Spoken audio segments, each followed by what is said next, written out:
So hello students, welcome back to my YouTube channel SP study classes 9335 पर।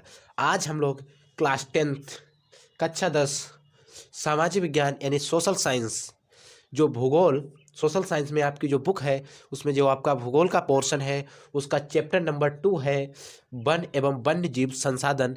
इस chapter के हम इस पूरे पाठ के सभी महत्वपूर्ण प्रश्नों को एक ही वीडियो में कवर करेंगे।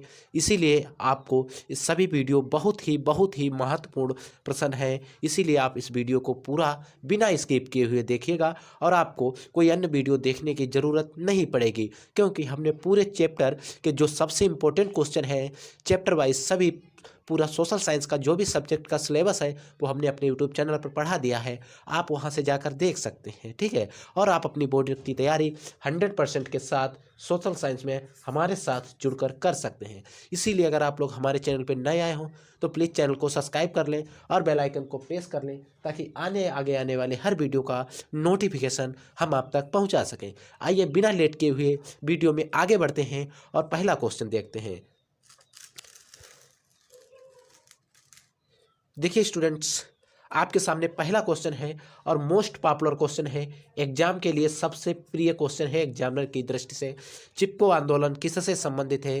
देखिए, क्या मृदा संरक्षण से संबंधित था, या वन संरक्षण से संबंधित था, या जल संरक्षण से संबंधित था, या वायु संरक्षण से संबंधित था? देखिए, जो चिपको आंदोलन था वो नाथूराम बहुगुणा ने चलाया था और चिपको आंदोलन संरक्षण था वन संरक्षण के लिए। इसमें कुछ राजाओं ने पेड़ कटवाए थे तो उससे कुछ स्त्रियां पेड़ों से चिपक गई थी, उससे उन स्त्रियों की भी मृत्यु हो गई थी। यही था वन संरक्षण या चिपको आंदोलन, यानी कि भूदान आंदोलन किसके द्वारा, यानी कि भूमि, या आप इसको कह सकते हैं भूमि दान, यानी कि जो जमीन होती है, दान आंदोलन किसके द्वारा आरंभ किया गया? देखिए, भूमि दान आंदोलन किसके द्वारा आरंभ किया गया? ऑप्शन ए है महात्मा गांधी, बी है जवाहरलाल नेहरू, सी है विनोबा भावे और डी है इंदिरा गांधी, यानी कि चौथा है इंदिरा गांधी। देखिए, इसमें जो सही जवाब होगा ऑप्शन तीसरा, विनोबा भावे ने चलाया था। कौन सा? भूदान आंदोलन, ठीक है।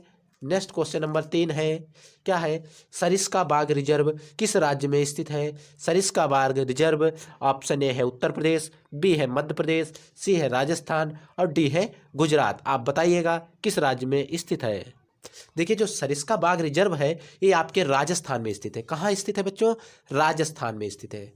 नेक्स्ट क्वेश्चन है कि किस राज्य में कार्बेट यानी कि राष्ट्रीय कार्बेट पार्क स्थित है? आप इसको ध्यान रखेंगे, ये भी क्वेश्चन कई बार पूछा जा चुका है। किस राज्य में कार्बेट राष्ट्रीय पार्क स्थित है?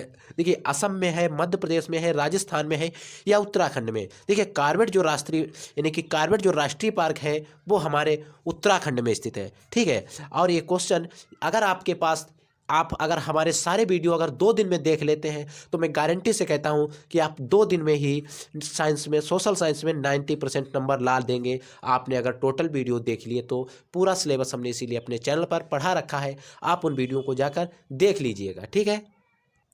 देखिएगा, क्वेश्चन नंबर 5 है, वन्य जीव अधिनियम किस वर्ष लागू किया गया? यानी कि वन्य जीव अधिनियम यानी कि जीवों के खिलाफ अधिनियम किस वर्ष लागू किया गया? 1972 में लागू किया गया, या 1974 में लागू किया गया, या 1973 में लागू किया गया या 1955 में लागू किया गया? देखिए, जो वन्य जीव जो यानी कि वन्य जीव के प्रति अधिनियम, इनको बचाने की जो नियम लागू किए गए वो किस वर्ष लागू किए गए? वो लागू किए गए आपके 1972 ईस्वी में। ये क्वेश्चन वेरी यानी कि जो भी कहें सबसे इंपॉर्टेंट है, ठीक है।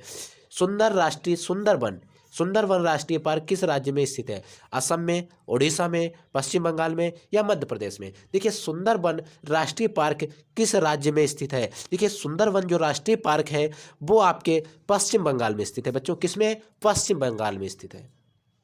देखिए, नेक्स्ट क्वेश्चन नंबर 7 है कि भारत में संकटाग्रस्त पादप जाति में सम्मिलित है। ये क्वेश्चन इंपॉर्टेंट है, यानी कि भारत में ये जो जातियां दी गई हैं इसमें कौन संकटाग्रस्त जाति में सम्मिलित है? क्या आम तो हमारे यहाँ पाया जाता है तो ये भी गलत, शीशम भी बहुत अधिक है, ये भी गलत, आजकल सागौन भी बहुत है तो ये भी गलत। तो इसमें कौन सा है संकटाग्रस्त पादप?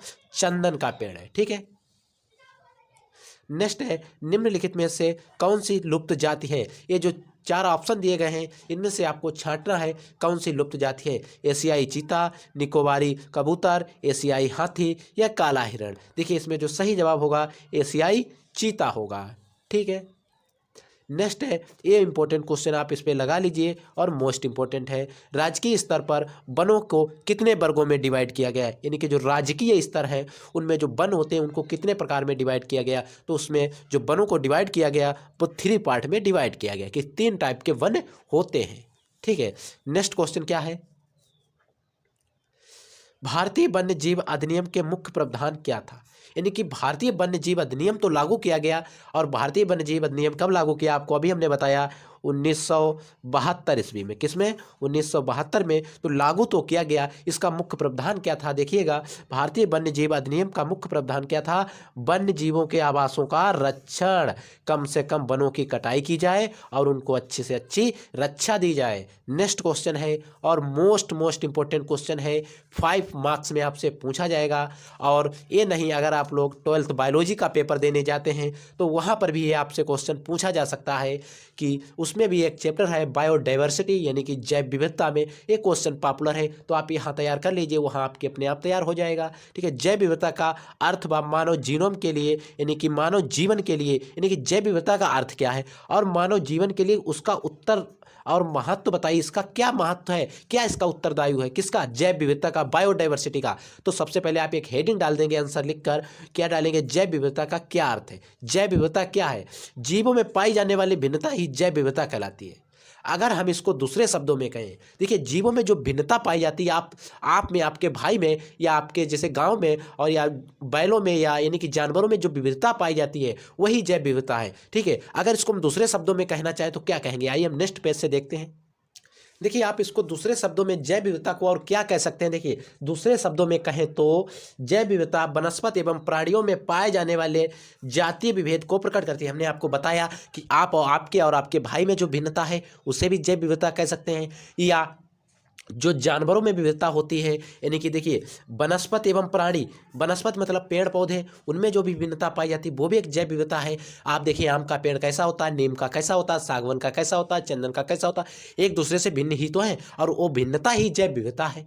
ठीक है, और अब इसका अगर देखें कि इसका मानव जीवन के लिए क्या महत्व है, यानी कि जो हम जीवन है, हम लोगों का जीवन है, उसमें जैव विविधता का क्या उत्तरदायित्व है या क्या उसका महत्व है, क्या उसकी यानी कि महत्वपूर्णता हमारे जीवन के अंदर है। देखिए उसमें अगर हम मानव के देखें तो मानव अपने यानी कि उत्पत्ति काल से ही विभिन्न आवश्यकताओं की पूर्ति की, यानी कि जो मानव का जो उत्पत्ति काल है, यानी कि जो मानव जब उत्पन्न हुआ उत्पत्ति काल से ही विभिन्न आवश्यकताओं की पूर्ति जीव जगत से ही करता चला आ रहा है। यानी कि जब मानव जब से ही उत्पन्न हुआ है तब से ही अपनी जो विभिन्न यानी कि जो उसके आवश्यकताओं की चीज़ है उसकी पूर्ति वो कहाँ से करता आ रहा है, जीव जगत से, यानी कि जो जीव जगत है उसी से करता आ रहा है। मानव को भोजन, आवास एवं परिवेश संबंधी विभिन्न आवश्यकताओं और अपने अस्तित्व के लिए जैव विविधता पर ही निर्भर रहना पड़ता है। यानी कि मानव को अगर देखा जाए अपने भोजन के लिए, आवास के लिए, परिवेश के लिए संबंधी विभिन्न आवश्यकताओं और अपने अस्तित्व अपने आप को बनाए रखने के लिए, देखिए जिसका अस्तित्व नहीं है इस जीवन में उसका कुछ नहीं है। तो सबसे अगर जरूरी कुछ है तो अपने आप का अस्तित्व आपको बनाए रखना है। अगर पूरे को सभी को देखा जाए तो जैव विविधता पर ही एक तरीके से निर्भर रहना पड़ सकता है। आपको अपना अस्तित्व बनाए रखना, आपको घर बनाना पड़ेगा, पेड़ बनाने पड़ेंगे। अगर पेड़ नहीं हो तो घर कैसे बनाएंगे, अगर आपका भोजन नहीं होगा, अगर आपका आवास नहीं होगा, अगर आपका परिवेश यानी कि घर नहीं होगा तो आप क्या कर सकते हैं, कुछ नहीं कर सकते हैं। इसीलिए हमें जैव विविधता पर ही निर्भर रहना पड़ रहा है। इसीलिए हमें डाइवर्सिटी, बायोडाइवर्सिटी रखना और उसको बनाए रखना एक बहुत ही महत्वपूर्ण है। इसीलिए आप इसको बनाए रखिएगा। और आपको अगर ऐसे वीडियो चाहिए तो आप हमारे चैनल को सब्सक्राइब कर लीजिएगा। हम आपकी बोर्ड की तैयारी क्लास 10th और 12th की अच्छी तरीके से 95 यानी कि 95% से कराते हैं। इसीलिए आप हमारे चैनल पर बने रहिए। हम मिलेंगे एक नए वीडियो में आपको एक नए टॉपिक के साथ। तब तक के लिए जय हिंद।